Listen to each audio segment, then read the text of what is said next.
বিশিষ্ট শিশু সাহিত্যিক ও কবি ভবানীপ্রসাদ মজুমদারের লেখা একটি ছন্দের ছোট্ট ছড়া আজ আমি পাঠ করে শোনাব।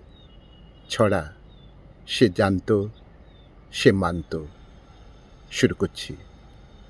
কিষানের ধান কাটা কাস্তের শব্দ, পঙ্গপালের দল হয়ে যাবে জব্দ। ধ্বংসের দিন হবে শান্ত, সে জানত, সে মানত। সুকান্ত, সুকান্ত, সুকান্ত। শাসনের নামে যেথা শোষণের ফন্দি, শকুনের সাথে সে তা নয় কোনো সন্ধি। হোক তারা যত পরাক্রান্ত, সে জানত, সে মানত। সুকান্ত, সুকান্ত, সুকান্ত। শাসনের জাতাকলে পিষে যারা মরছে, দুবেলা ভাতের থালা মুখ থেকে কাড়ছে।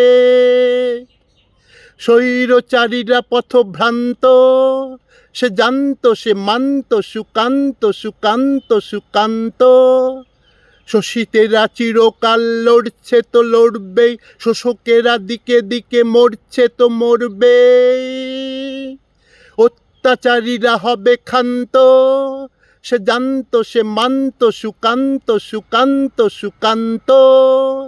তুর্য শপথে সেনা প্রতিজ্ঞা সানলেই, অত্যাচারীর বুকে বারে বারে হানলে।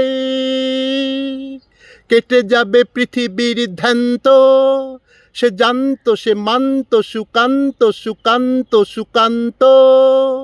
বুকে বেঁধে দুর্জয় দৃঢ় সংকল্প, সামনে এগিয়ে চলো, টলব না অল্প।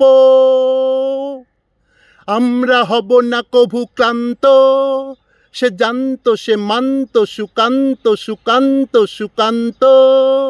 সে জানত, সে মানত। সুকান্ত, সুকান্ত, সুকান্ত। সে জানত, সে মানত। সুকান্ত, সুকান্ত, সুকান্ত।